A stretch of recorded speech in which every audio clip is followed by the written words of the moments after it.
మీరు ఒక్కసారి ఆలోచన చేయండి. ఇవాళ ప్రజా ప్రభుత్వం ఉన్నది కాబట్టి అసెంబ్లీ స్పీకర్ ఆయన ముఖ్యమంత్రిని చేస్తాను మోసం చేస్తే ఆయనను అధ్యక్ష అని పిలిచి మైక్ అడుక్కునే పరిస్థితి ఒక దళిత బిడ్డ చేతిలో పెట్టి నువ్వు ఆడ తప్పించుకున్నా ఈడ తప్పించుకోలేవు అని చెప్పి మా సోదరుడు గడ్డం ప్రసాద్ కుమార్ గారిని అసెంబ్లీ స్పీకర్గా ఈరోజు ఇందిరమ్మ రాజ్యంలో ప్రజా ప్రభుత్వంలో మనం చేసినాం.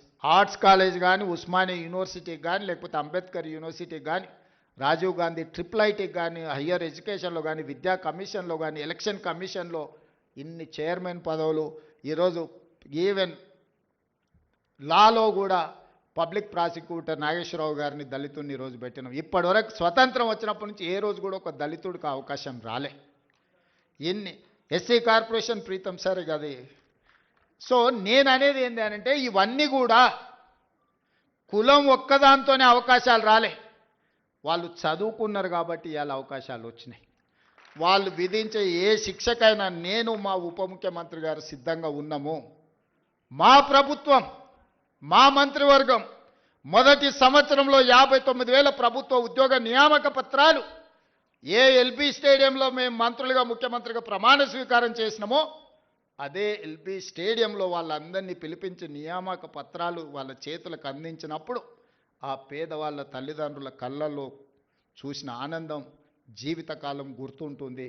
ఎందుకంటే వాళ్ళ పిల్లలు ప్రయోజకులైనప్పుడు ఆ తల్లిదండ్రుల కళ్ళల్లో కనిపించే ఆనందం ఒక గొప్ప అనుభూతి. అది మాటలకు అందదు, మాటలు చెప్పినా సరిపోవు. అట్లా 59,000 మందికి ఎల్బీ స్టేడియంలో మొదటి సంవత్సరంలోనే ప్రభుత్వ ఉద్యోగ నియామకాలు అందించి మాకిచ్చిన అవకాశాన్ని సద్వినియోగం చేసుకునే ప్రయత్నం చేస్తున్నాం. ప్రైవేట్ కార్పొరేట్ కంపెనీల్లో కూడా దాదాపుగా ఈ సంవత్సరన్నరలో 1,00,000 ఉద్యోగాలు లెక్కగట్టి ఈరోజు పెట్టుబడులు తెచ్చి మన చదువుకున్న పిల్లలకు ఉద్యోగాలు అందించినాం. కానీ ఇవి సరిపోవు, నాకు స్పష్టంగా తెలుసు.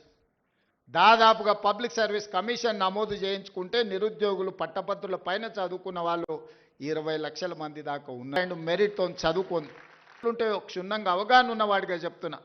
తల్లిదండ్రులు ఉపాధి హామీ కూలికి పోయి ఇళ్లల్లో పాచి పనులు చేసి రూపాయి కూడబెట్టి వాళ్ళ పిల్లల్ని ఉస్మానియా కాకతీయ యూనివర్సిటీలకు పంపించి పీజీలు పిహెచ్డీలు చదివిస్తే మళ్ళీ చదువుకున్న యాదోల పిల్లగాడు ఊరికెళ్ళి గొర్రెలు పెట్టుకోవాలంట, దళితుల పిల్లలు చెప్పులు కుట్టుకోవాలంటే దీనికోసం ఆ తల్లిదండ్రులు కష్టపడి పీజీ పిహెచ్డీలు చదివించిందని నేను అడుగుతున్నా. ఎందుకు ఆ 10 సంవత్సరాలలో ఉద్యోగ నోటిఫికేషన్లు ఇవ్వలేదు? ఉద్యోగ నోటిఫికేషన్ల కోసం ఉస్మానియా కాకతీయ యూనివర్సిటీల నుంచి మొదలు పెడితే అశోక్ నగర్ చౌరాస్తా వరకు నోటిఫికేషన్ల కోసం అల్లాడిన పిల్లలు లేరా? తెలంగాణ ఉద్యమంలో ఒక్కరైనా మీ పిల్లలు చచ్చిందా? చచ్చిపోయిన పిల్లలందరూ ఈ పిల్లలే కదా. ఆ పిల్లలు ఉద్యోగాల కోసమే కదా సర్వం త్యాగం చేసింది. తెలంగాణ ఉద్యమంలో ముందు బాగానే నిలబడి పోరాటం చేసింది. వాళ్ళ తల్లిదండ్రులు మా బ్రతుకులు ఎట్లాగూ కూలి నాలి చేసుకొని పల్లెల్లో పేదరికంలో మగ్గిపోయిన మా పిల్లోడు చదువుకుంటే మా జీవితాలు బాగుపడతాయి, దాంతో మా తర్వాతి తరాలు బాగుంటాయన్న ఆలోచనతో చదివిస్తే ఉద్యోగ నోటిఫికేషన్లు ఇవ్వకుండా 10 సంవత్సరాలు వాళ్ళ జీవితాలతో చెలగాటమాడిన వాస్తవం కాదా?